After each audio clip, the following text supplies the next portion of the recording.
恭喜这次4比3，飞龙在天！哎，算了，恭喜他夺冠吧。一把，打不过啊，他最后这手感染虫太凶了。最近半年 ，ZvP 56-3给自己点一个赞，冠军。 I don't think Cyril has any chance to save this one, but he continues. He gets killed coming back, and Bunny just doesn't seem to have the numbers.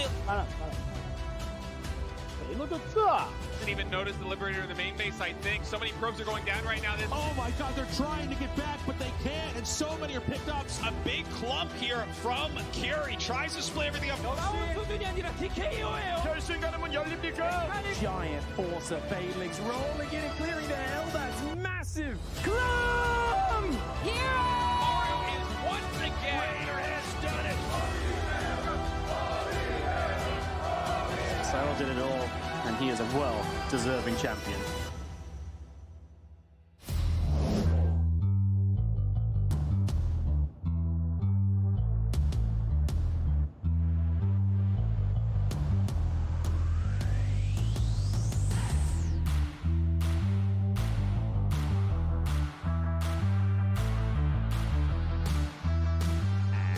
And welcome back, everyone. Welcome back to another day, another week of Massive Coliseum H, the group stage, Group B. Whew. I'm, of course, ZvP with him. I'm joined by these amazing players, by the people in the chat, and by my plushies as well. Welcome, one and all. We were live yesterday, of course, with the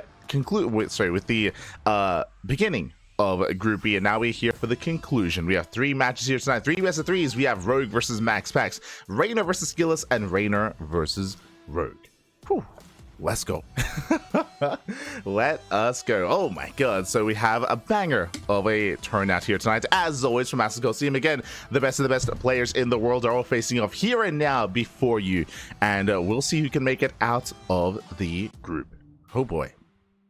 So far, again, we have had a couple of results coming in. Last night, of course, Skilless did take down Rogue, Raynor took down MaxPax, and MaxPax took down Skilless. So all the players here looking in pretty strong form, except for Rogue. Rogue did take 1 loss, but that is why we're featuring Rogue twice here today, as he has to catch up on those matches and catch up in the group. Oh boy. Oh boy, here we go. Looks like we have some Ligac ratings as 2 players that are poised to make it out of the group as well. Coming into this, I think, oh god. If I remember correctly, I want to say that Yaku said Raynor and Rogue, and I think I said Raynor and Skilless. I can't quite remember the prediction that we had during Massive Coliseum, but regardless, we're getting into our PvZ. We're getting into our PvZ here. We go Rogue versus MaxPax. Again, we were mentioning earlier yesterday how MaxPax's weakest matchup is PvZ. That is true. But as you can see here, when it comes to the history, especially the recent history between these 2 players, MaxPax has a winning record. It's been many years since Rogue has taken a series, as Rogue has been otherwise in the military. He has been conducting, of course, his military service. Did it recently come back, but Rogue is still rising through those ranks. And I think I would agree with the fact that Rogue, his weakest matchup is ZvP currently. I think he's been looking very strong, very competitive against Terran and against Zerg, but against Protoss, less so. I mean, we already saw that yesterday as well when Skilless brought down Rogue, and I can see MaxPax doing the same here. It's going to be on Rogue to cause an upset and try to bounce back and try to be competitive here and take the series, otherwise he will not make it out of the group stage. Oh boy, the pressure is on. The pressure is on. Here we go. As we have our players. Oh, also, there we go. Beautiful. As we have our players here before us. And we have our vetoes. We have our map order as well. Game 1 is going to be on Leylines. Game 2 on Amygdala. And Game 3 is on King's Cove. Whew.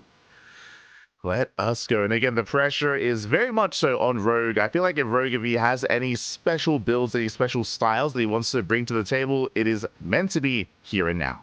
Here and now, Papi, is the time and place for Rogue. And we'll see if he can bring it back.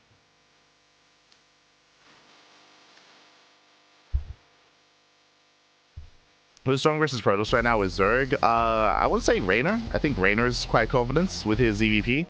Same with Cyril, but here we go, we're getting in. And so right in the corner we have Rogue for Team Falcons. And in the bottom left we have MaxPax for Psystorm Gaming. Whew. Here we go. But yeah, I would say Reynor and Cyril are a lot more confident against their Protoss. Like each player, of course, have their own style. They have their own strengths, their own weaknesses. For Cyril, I would say his weakest matchup is ZvZ, for example. But now we are settling it. For now, we do have our hatch gas pool. We do have our standard opener here out of Rogue going for the initial 15. We'll see if Rogue does lay his gases any further from here. Likewise, we'll see if MaxPax does deviate. Typically, MaxPax is very mid-game oriented. He's very mid-game oriented. He often doesn't really deviate too much early on. He isn't really too aggressive or too out there when it comes to his overall builds. Like, yes, we have seen MaxPax go for something like Fleet Beacon Rush or rushing into Sky Toss, for example, but that is also very map dependent. If we're on some of these more defensive maps, then we can get away with that. But here on ley lines, I expect like a standard opener into mid-game aggression. Here we go. Predictions, puppy. Yes, predictions. They will be open. If you're in the chat, place your bets. Place your bets soon, TM, pappy, for who you think will claim the series and who you think will make it out of the group. Best of luck, guys. Get your Gamba going. It is Gamba time. Gamba time.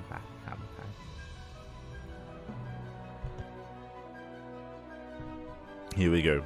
And as I was saying, when it comes to the predictions, when it comes to this initial matchup, I do favor MaxPax in this series. Yesterday I favored Reynor for good reason.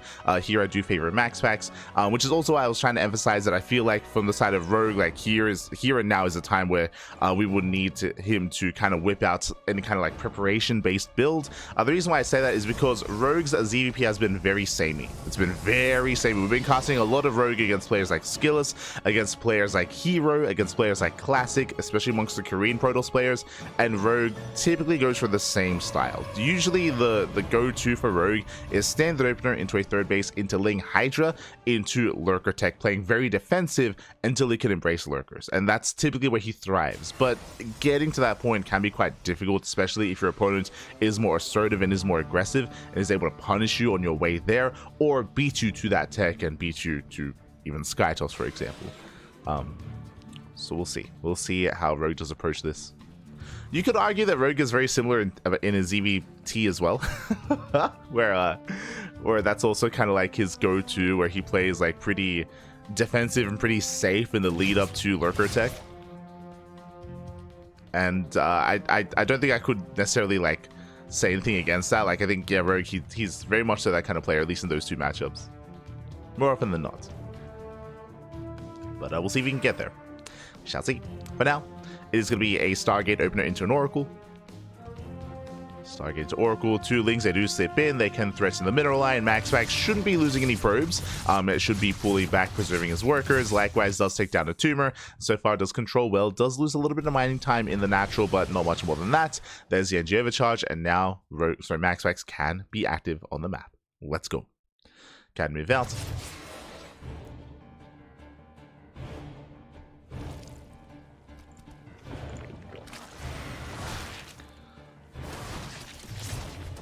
As an episode, do shade into the mineral line. So far, the Oracle comes in from behind as well. 4 drone kills, 5 drone kills. Very nice damage here for 2 Adepts.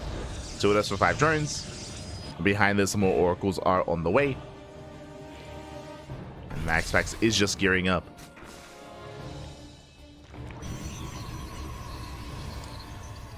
Likewise, Rogue has to replenish his losses. He has to drone up, try to catch up here in the economy. MaxPax now taking his third base. From here, should be taking up into a Twilight Council and a Forge, into +1 and Blink, into Blink Stalker Aggression. Again, this is the meta. This is the go-to in ZvP. Here's what we expect to see. In the more modern, or in this patch's iteration of PvZ, we have seen a rise in popularity of Storm instead of Colossus as a follow-up after Blink Stalker. The reason for this, of course, is the buff to the NG Overcharge, which is a buff to that Storm style, or into the High Templar follow-up, just because you have that much more NG and that much more Storms available to you. So it's been very trendy, for good reason, to follow it up with Temple Archives, Archons, and Storm instead. Colossus-based follow-ups have kind of fallen by the wayside. We see them every now and then, but they're a little more out of meta now.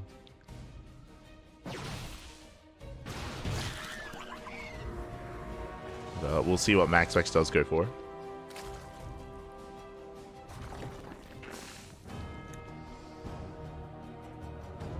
As Double Oracle does move out. Again, going to be threatening the third. to threaten the third base. So far, Queens are keeping up. Lings, they try to find a way in, but so far, MaxPax is all over this. Does deflect the Lings, does defend, and will soon be able to embrace those Wing Stalkers. Until then, the Oracles are still being active. Still being active, still harassing, still applying pressure. Everything so far looking as it should. Meanwhile, plus on melee is on the way for Rogue. This tells us that it is going to be Ling Hydra. Oh, meanwhile, MaxPax not quite ready here at his third. Yeah, he's out of position. Is that position? One probe goes down. Potentially the side defense as well, but not much more. And not much more than that. Good control here by MaxPax, only losing one worker. He doesn't turn back around, which means really it's Rogue that's out of position. He has to race Mac. MaxPax pushing in, going for the fourth. And Rogue can't afford to lose this fourth base. Diving in. Up! The stasis goes off. Brutal stasis! Ay, ay, ay. Oracles they can support. One of the Stalkers does get caught out. Oh, the Oracle as well. A bit of miscontrol here by MaxPax. Yeah, losing 4 or 5 Stalkers. Blink is not done. Blink is done in 3 seconds. And this was a big overextension here. Despite the stasis trap, MaxPax will be losing everything. Now, maybe a little bit of overconfidence here from MaxPax. Pulling a bit of a Bjorn in the sense that he moved out before his Blink was ready. And he got punished for it. He got heavily punished for it. Didn't just lose the Stalkers, lost one of the Oracles as well. And now suddenly Rogue, he has momentum. He has momentum, going for the Cybercore. Cybercore is going to be going down. The army is pinned back. Behind this, Hydrogen's on the way. Visation on the way. If you're wondering, why is the Visation so fast? With the Hydrogen, as we mentioned, Rogue's usual goal, his usual win condition, is rushing into Lurkers. He's rushing into the Lurkers as we speak, but he has so much more momentum on his side because of this early game, because of that early failed move out from MaxPax. So again, he got completely caught out. And because he has to back off, Rogue has so much breathing room, and Rogue doesn't have to necessarily punish this fourth base. He can back off, he can drone, and he can focus on teching. But he's not stopping. 32 more Links on the way. Drop Lords as well. Rogue, he knows he has momentum. He wants to make sure he can make sure that he's active and he doesn't allow MaxPax to get back into this game. Once again, coming in for this round, as we mentioned before about the popularity of Storm, Storm is on the way, Archons as well. We have the slow drop into the main, let's go. The slow drop alert into the main. Rogue is being forced back. Looking at the drone count, I do think that Rogue could have gotten away with droning up a little bit more. He's at 75, I think he could have gotten up to 80 plus workers at this point, and then embrace that tech. So Rogue is not droning up as much. Ooh, meanwhile, the unload hidden. No vision in the main. And Rogue, he does slip into that main base. Getting a couple of workers. It's going to be 3 probes going down. Not bad. At the same time, hits the main army. Storm is not done. Yeah, still 10 seconds away, but the High Templar should be safe. Yeah, they are going to be safe here. Ooh, I say that 1 High Templar goes down. I think 2 even. Uh-oh. Those are some brutal losses here for MaxPax. Losing every High Templar, actually. So now he has no Storm saved up. He should have the NG overcharge for like a Storm at least immediately, but yeah, MaxPax is in a rough place. And Rogue is about to max out. He's about to max out, and he should be maxing on Lurker tech. Lurker gen is done.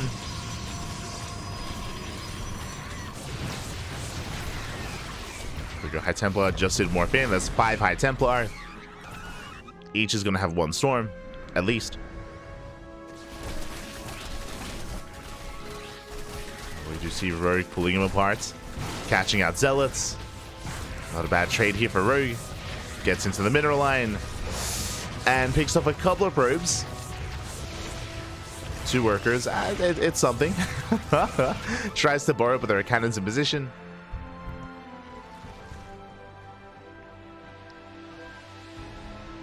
Lurker upgrades on the way.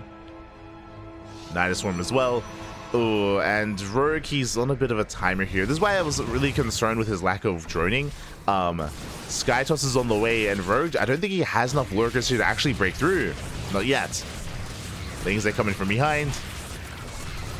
They catch out the cannon and the shield battery.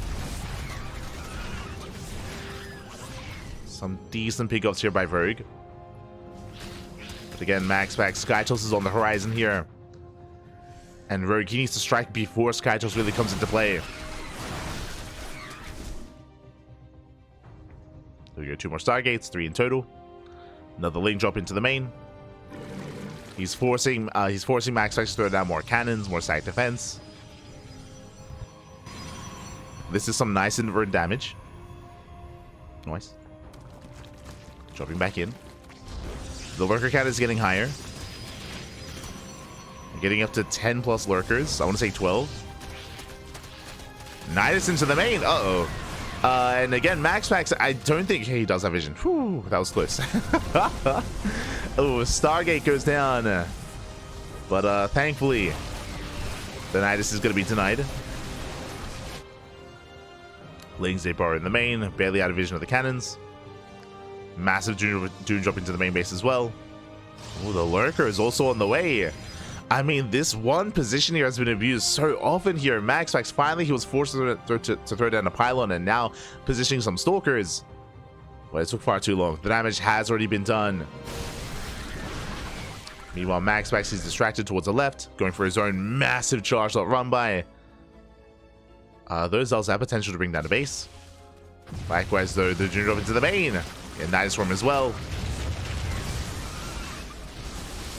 Getting on top of the production, forcing a recall.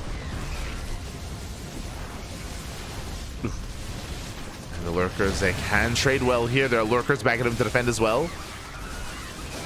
So far, Rogue, he's holding. He is holding on. He's denying upgrades, denying some of the production.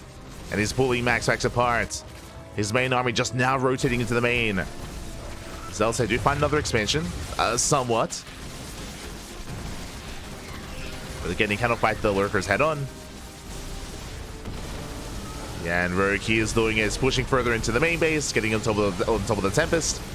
On top of the Stargates, I should emphasize. Under the Tempest. MaxPax, he's committed. No Storm with this army. Lurkers, they race back home through the Nidus. Storm's now coming in. Lurker kind of still looking quite healthy. And MaxPax, he cannot push into these bases. We'll clean up the Nidus Storm at least. But Rogue has momentum. 8 more lurkers on the way. He's reaching his final form. The Lunkers, Pappy. They're coming.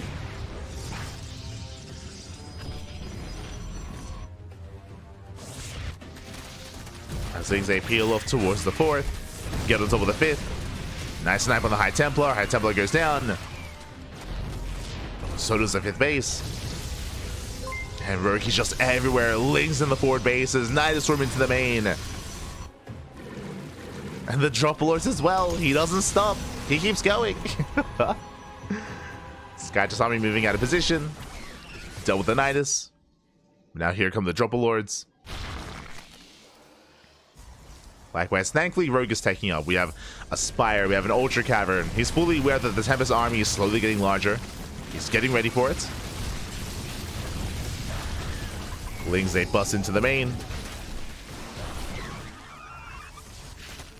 And as Lings are wreaking havoc in the main base, big shout out to Magna Papiga. Gracias, guys. Thank you so much for the raid. Hope you had a great stream. Hope you had a great ladder session. And welcome one and all to day number 2 of Group B of Masters Coliseum 8.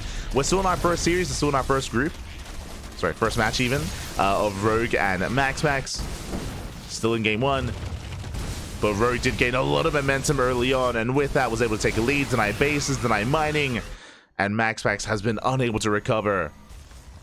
For the past, like, what, almost 10 minutes, it's been Rogue just pushing back and forth, dropping, nidusing, counterattacking. And MaxPax just hasn't been able to stabilize.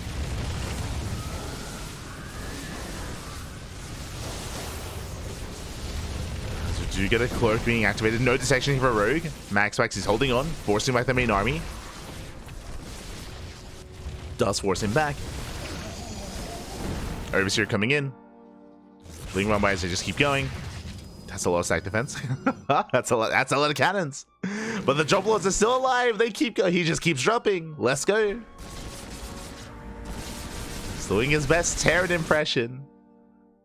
Let's go. Just keep dropping. Ooh, one of the overlords is going to go down. Yeah, brutal pig off. Full overlord. But the others will unload.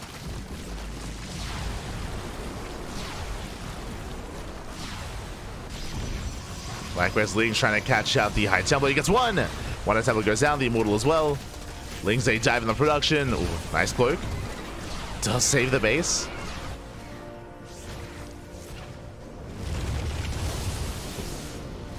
So I'll say the main Nexus.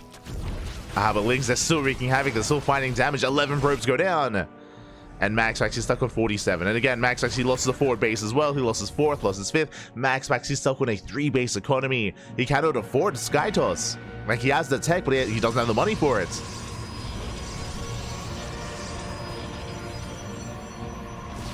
And behind all this, Rogue looking comfortable. He's on 83 drones, taking 6 bases. You could argue that Rogue could be expanding a little bit more freely here, but regardless, here we go. The Corruptors, they have arrived!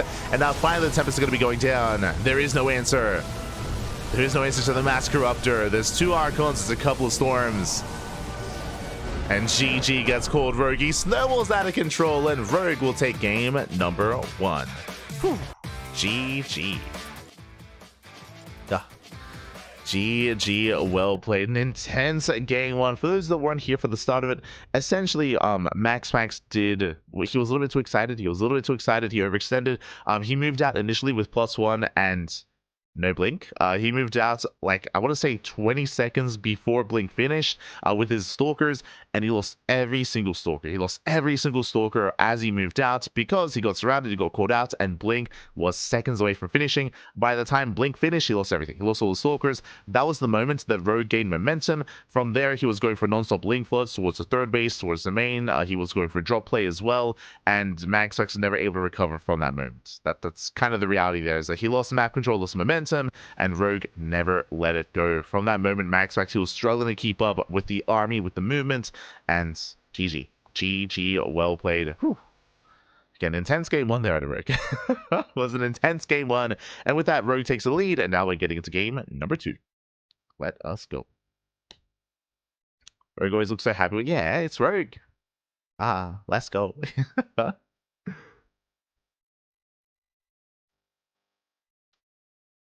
Let us go. Now we're getting into game number 2.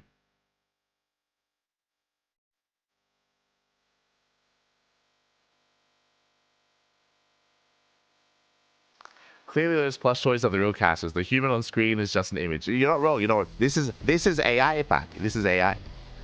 Speaking of, there we go. And in the top right-hand corner, we have Rogue for Team Falcons, leading the series 1-0. And in the bottom left, we have his opponent. We have MaxPax for Psystorm.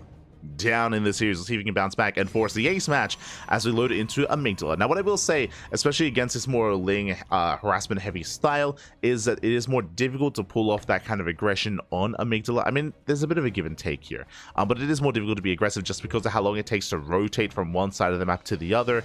It is a little bit easier to rotate between your bases defensively just because it takes less time to traverse that terrain and traverse from one end to the other than it is to be aggressive in such a manner. So we have seen a lot of players attempt and struggle to go for run-bys and go for aggression on Amygdala, typically why we see more standard early to mid games into a more macro-oriented setting. That does change once the rocks get knocked down and once the map opens up a little bit further in a longer game state, but early on it can be more difficult to be assertive. But we'll see. We'll see how our players do approach this. Specifically, when I say difficult to be assertive, difficult is like harassing, specifically rotating between the bases. You can still commit to one strong push. We have seen a lot of successful 8-gate to 3-base all-ins, for example. Quite a lot of that actually over the past couple of weeks. But we'll see. As for now, we are going to be opening up Hatch Gas Pull. And we'll see how our players do adjust.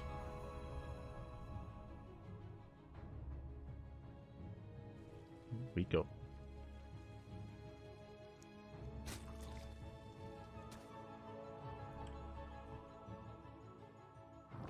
So we're gearing up and getting into game 2.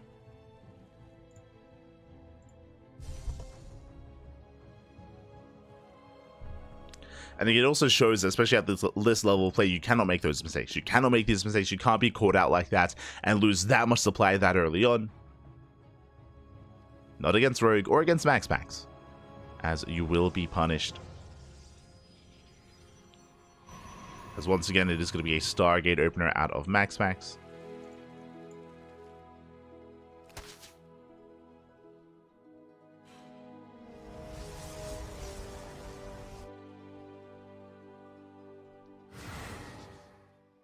And we should be seeing the same start to the game, at least from our Protoss player. Like Stargate open it into Oracle, into a third base, into +1 and Blink.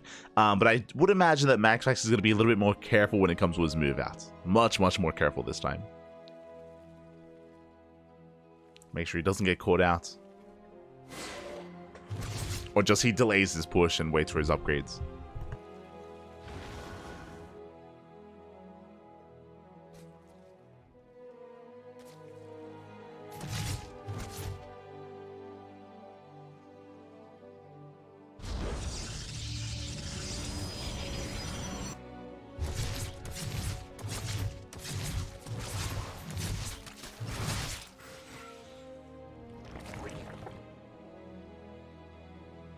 You have MaxPax just gearing on up, takes down some of the tumors. Some of the tumors do fall. Third base now on the way. I would imagine that Rogue is going to take the same approach. There it is, Eva Chamber. Eva Chamber's on the way. This should be for +1 melee. This should be for Ling Hydra. Should be for Ling Hydra here out of Rogue once again. He's not really one to be too Roach heavy in this matchup. That's an earlier Twilight Council. Hello, MaxPax. What's going on?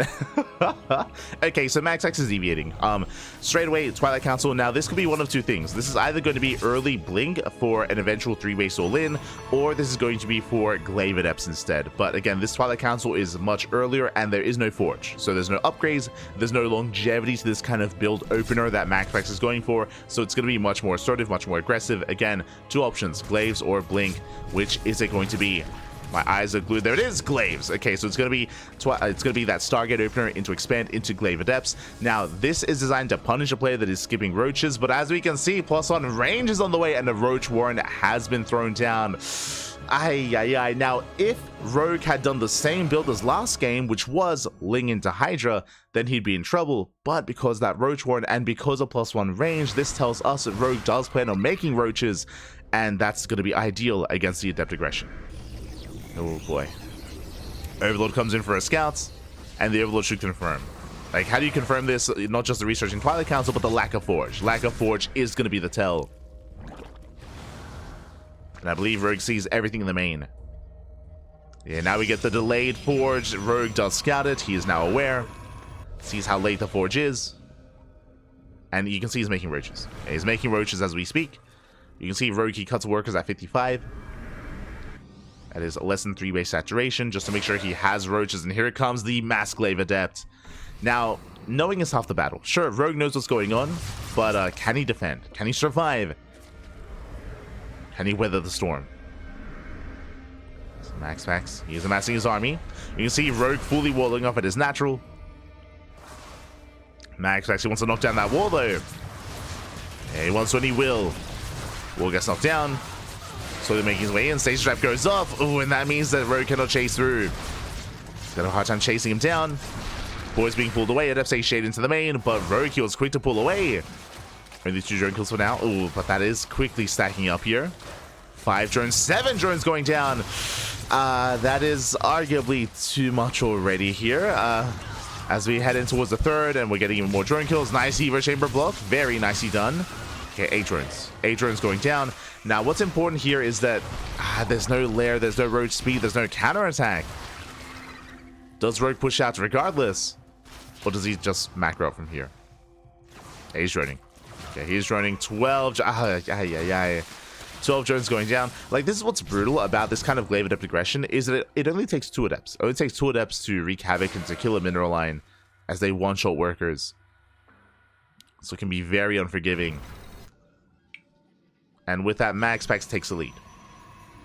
An economic lead, I should emphasize. The downside for what MaxPax's build entails is that everything else is late. So his Blink is late, his +1 is late, his tech is late as well. But he is ahead economically, and if he doesn't have to worry about a counterattack, he's fine. And as we can see here, again, there's no roach speed. Because there's no roach speed, Rogue, he's stuck at home. He's stuck droning, stuck saturating. And MaxPax will be able to get away with it and recover. So far, a good start for MaxPax. Now he's finishing up Blink, finishing up the rest of his upgrades.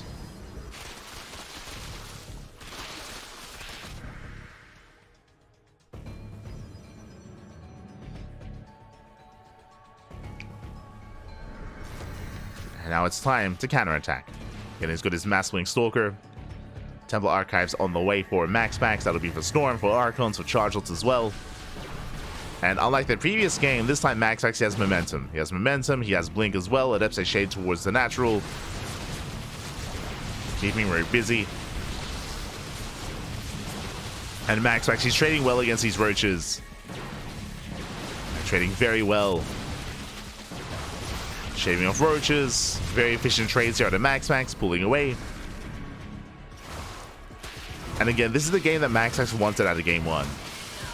To have map control, to be assertive with these Blink Stalkers. I mean, the power of Blink. Shaving off more roaches. Rogue, his goal is to survive long enough to get into Lurker Tech, I would imagine. For now, trying to get into Roach Hydra. He's holding on. Going for a counterattack towards the south. And he barely doesn't get anything though. Yeah, the cannon survives. Storm is on the way. And Rogue is not droning up at all here. He's going to be staying on 3-base economy. He's making roaches. Okay, he's committing.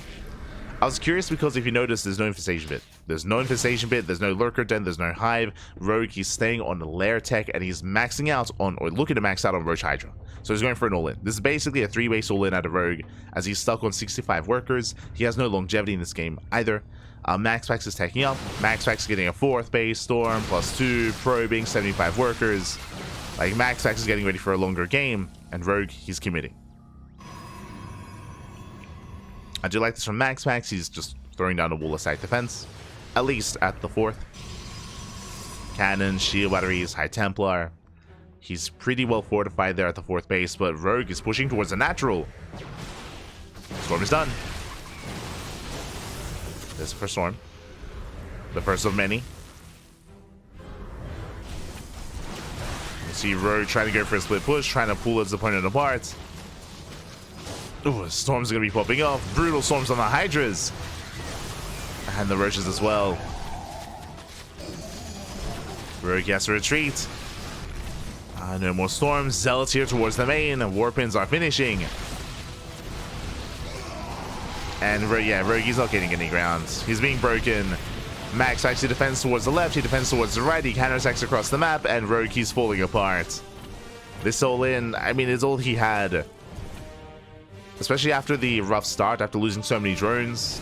It was one of the only options. It was either go for the all-in or just turn them up real hard and be greedy. And try to, like, stabilize and get into lurkers.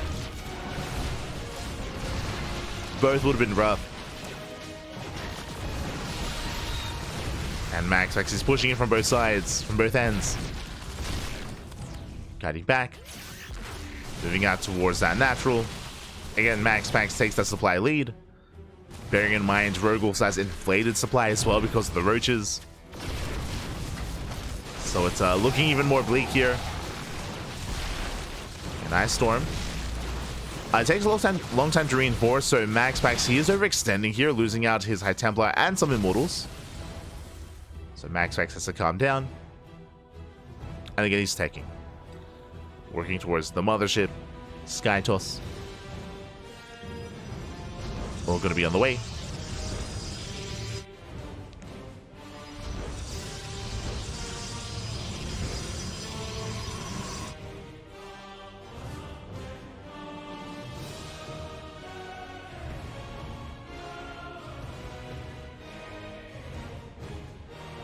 And Rogue is still all in, by the way.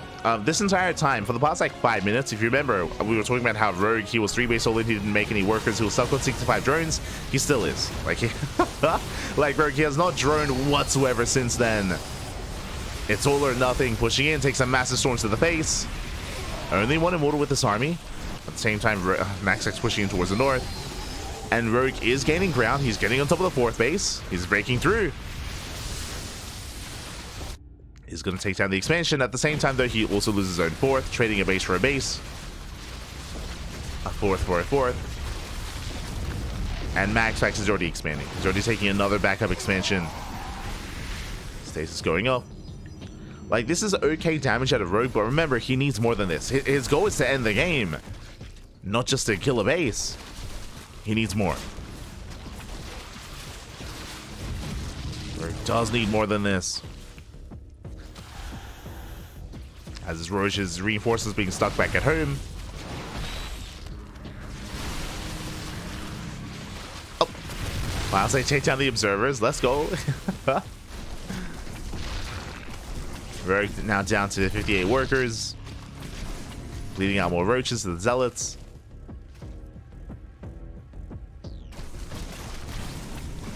MaxPax, he has not begun Skytoss production yet. He totally could. He has the fleet beacon. He can start Tempest or carriers. But now they're sticking with the ground army.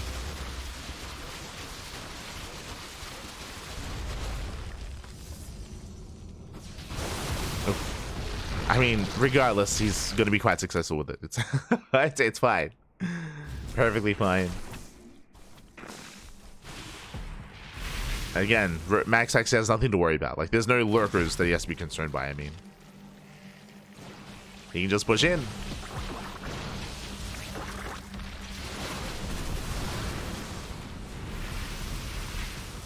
As Files, they try to buy some time. Rogue resting on more roaches. Rogue attempting us around. Ooh, it takes up with the Biles himself, though. Comes in from behind. There's the cloak. High Templar going to be going down. But we're bleeding out too many roaches. Yeah, so many roaches go down. MaxPax, he will dominate this fight. Zealot coming to reinforce. And GG gets called. MaxPax will tap the series 1-1. We are going to the ace match. Whew. GG. Look, MaxPax, he's so ecstatic. Big smile on his face. GG, well played. MaxPax, who will tie things up. Again, similarly to the previous game, a lot of these games are being determined almost at the beginning of the game. Almost, like when we're entering the mid-game. Game 1 was MaxPax losing all of his stalkers before Blink was done. Game 2, MaxPax, he killed, what was it, 12 plus drones with his Adept Harass. It was insane how much damage he dealt. And from that moment forward, he had an economic lead, an economic advantage. He had map control with his own Blink Stalker follow-up. Rogue could not counterattack, he could not punish after he had sustained all those losses, and Rogue was just behind. He was just behind. And to be fair, there was a bit of counterplay there in the sense that we were mentioning how Rogue had two options. It was either go for a 3-base all-in, or try to turtle and tech up and try to get into Hive Tech and Lurkers. He chose option A, which was just go for the all-in, but by then he was already too far behind. He was already just too late when it came to going into that kind of all-in. And MaxPax was looking comfortable. GG. GG, well played. So the question becomes, this time as we get into the ace match, who takes the lead early on? Who takes the lead? Does MaxPax wreak havoc once again with Glaive Adepts? Does Rogue catch out the Stalkers early on? Which way is it going to go? As we're going to be loading into King's Cove. Now, I do think the map is very dependent here, or very influential, I should say. King's Cove is a very large map, and we've spoken about this before. King's Cove has a very exposed 4th base. The 4th and 5th base options are very difficult on King's Cove, so because of that, whoever gains momentum, whoever gains map control can make it so difficult for the opposing player to expand and get a 4th or 5th base. We saw the extreme version of this yesterday with Raynor versus MaxPax, where if you remember, it was game 2 between Raynor and MaxPax, where Raynor, he was able to kill the 4th base like 4 or 5 times. like it was insane, like how often he was able to pull that off. But then he was overconfident, he never teched up, and MaxPax, he just turtled and got into Skytoss. But in the top right corner we have Rogue, bottom right we have Rogue, in top left we have MaxPax. So it shows that, sure, even if you are successful at denying the 4th base over and over and over again, at the end of the day, it does depend on what you do with that lead and what you do with that advantage. I want to believe that Rogue would be one to tech up and to get ready for Skytoss. I mean, we saw that in game 1, where after he got ahead, Rogue, he did go for the Ultra Cavern and the Spire and went into Mass Corruptor. Like Rogue, he was more willing to be flexible with his composition, but that's assuming he can get himself into that position. We'll see. We shall see. That's where it's settling into King's Cove.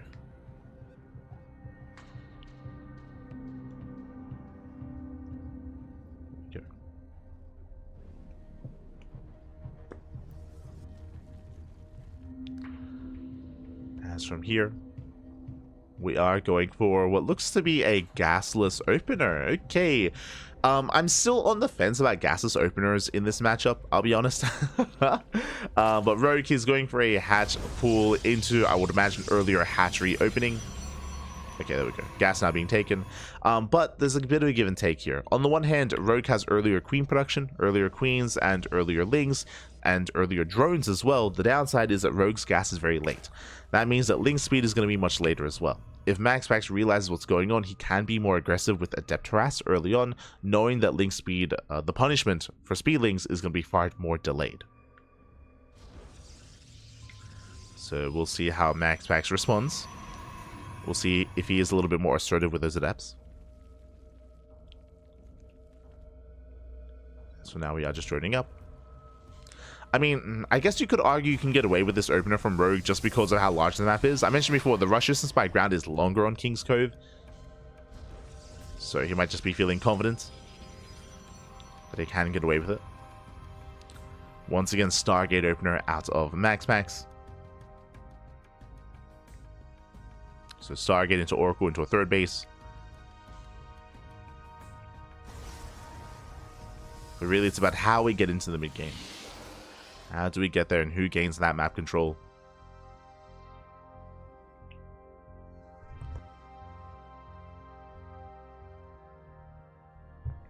As long as they sip into the main, they get a full scout. They can threaten the mineral line. And they deny some mining time.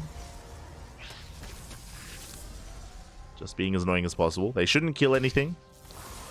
They just force workers off the mineral line. They force some inefficiencies out of MaxPax. Adept has arrived and the lings go down. Lings do go down. And again, because gas saturation was so delayed this game for Rogue, ling speed is just now starting. It should be soon starting. Yeah, there we go. So again, ling speed just now begins. As I mentioned, because of this, if MaxPax had opened up double Adept, he could be moving out across the map. But as we can see here, MaxPax he opened up Adept into Stalker, not double Adept. So instead, MaxPax is chilling back at home. He's expanding, he's getting a third base, and he will only really be active early on with Oracles. So Rogue gets away with delayed ling speed. I mean, it's a bit of a give and take. On the one hand, he gets away without it. True, but it also means that he can't really apply any pressure to the third base of MaxPax. We're just droning. We're just droning up.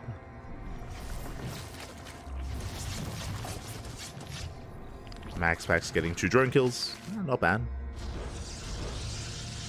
Gets 2 workers. We do have the Evo Chamber on the way. Now, I would imagine this is going to be for plus on melee. I would imagine plus on melee here out of Rogue. Yep, there it is, plus on melee. So it confirms that Rogue he intends to go into Ling Hydra. Nice hit on catching. Oh my god, catching tracer workers. 5, 6 drones going down. Oh, this is getting a bit too much here. 6 drone kills is brutal. Especially considering the fact that Rogue he intends to be, or he's trying to be greedy here. But again, so this should be a similar setup to game 1, where Rogue is going Lings into fast Hydra, into fast Lurker Tech, and fast Hive Tech.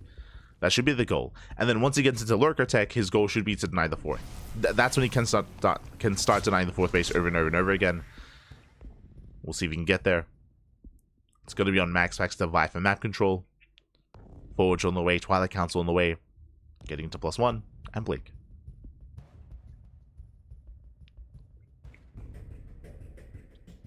MaxPax is being active. Those are extra gateways. We have +1 on the way. There's Blink. I believe MaxPax is getting up to 6 gates. Charge on the way right after. Okay. I want to see if he was going to throw down extra gateways. Nice round with the Lings. Queens, they move forward. Oh my god, they almost do get one of the Oracles. The Adepts, they get shut down. One queen does fall though. The other queen as well. Yeah, a bit of a misjudgment there from Rogue. Losing 2 queens. Oof. And there's the further tech. So Charge, Temple Archives, Robo, Storm, Archons. But Lings, they get across the map. No shield battery. Uh-oh. A bit of a mistake here from MaxPax. No shield battery. Stalkers go down. Massive pickoffs. Rogue does catch 2 Stalkers. There's the Infestation bit. That's going to be for Hive Tech. There's a Hydrogen. And again, for the time being, Rogue, he should be delaying his Hydra upgrades to just rush into Lurker Den and Lurker upgrades as quickly as possible. This is like Rogue's go-to. Like the Lunker Rush back. The Lunker Rush.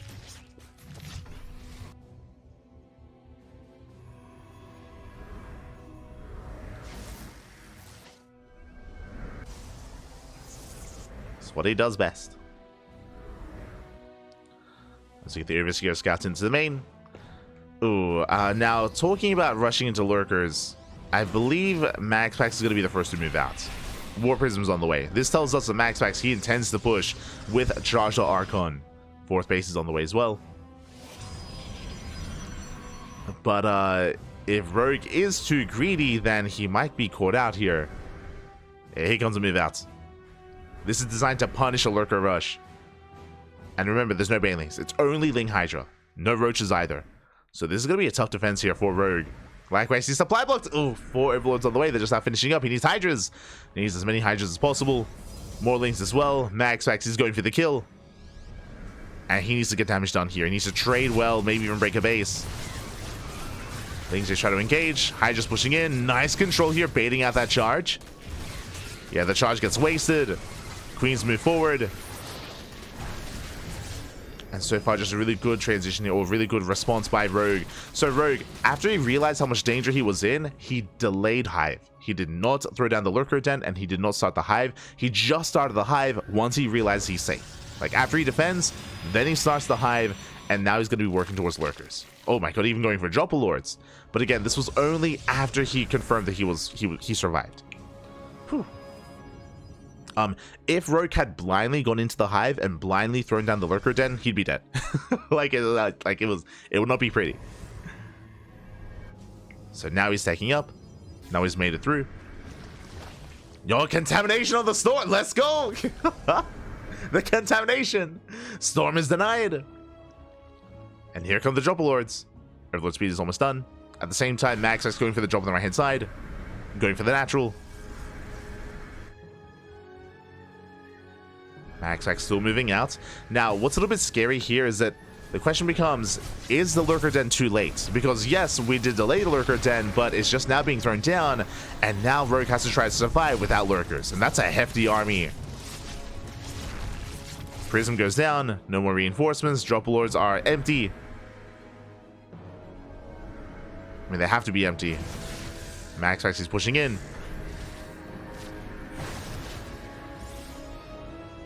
Rogue has to survive.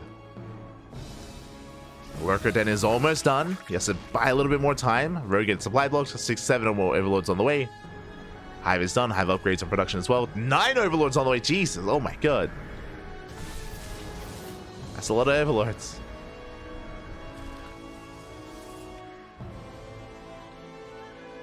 And MaxPax, he doesn't keep pushing. Doesn't reinforce. I mean, he lost his War Prism, so he can't really. He's going for Sky Toss. Lurkers on the way. Rogue trying to dive in. Rogue, he doesn't have enough though. Yeah, not enough Lurkers. They just now pop out, but they're exposed. High Templar getting picked up. Lurkers doing what they can. Second wave is just not going to finish up. Oh, it gets denied. And MaxPax, he's broken through. He has done it. He breaks through. The Lurkers were not ready in time. Rogue, he needed a couple more seconds. But last, MaxPax, he's overwhelming. Ling reinforcements though, just in time. They clean up the Archons. Whew. Archons go down. Immortals as well. Charge ults are trickling across the map. Remember, there's no War Prism. Remember, there is no War Prism. Takes a long time for those reinforcements. I believe a War Prism just now coming in. Carriers on the way behind this. Yeah, here comes the Warp in. 9 Zealots at a time. And Rogue, he has nothing. He only has Lings. Only has Lings. And yeah, you could argue that the Lurker Den was too late. Yeah, it was just a little bit too late. So the Lurkers, they never came into play. And MaxPax, he's ended the game here and now. He is ending it again just before the Lurkers egg. Sure, there's 2 Lurkers now, but they do nothing. They do nothing here. And you can see, yeah, Rogue on cams not looking too happy there. But the Lurkers are going down. The base has been broken. GG, and MaxPax, he will take the series 2-1. Whew. GG, well played again. Rogue, honestly, that last game was the most interesting game. Just really nice technicalities there between both players. Rogue, I do like that he initially did delay his Hive and Lurkers when it came to the first move out. I think that was really well done. When it came to the second move out though, I do think that Rogue, he delayed his Lurker then too long. I think he delayed it a little bit too long afterwards. By the time it was finished, I mean, he just didn't have the room to actually make any Lurkers. It was too late by that point, but it was too late by like 20 seconds, to be honest. Like it was like a 20-second interval there, and if he had gone a little bit earlier and if the Lurkers had actually finished morphing in, then most likely he defends. Like that was so close. That was such a clutch moment there for MaxPax to push in when he did, and for Rogue to just not be ready in time either. GG, well played. You could also argue that something that didn't help him either was the supply blocks. If you remember, he was making 9 overlords. That was when MaxPax was moving out. That's when the supply block happened. That also did hurt him as well. With that, GG, well played.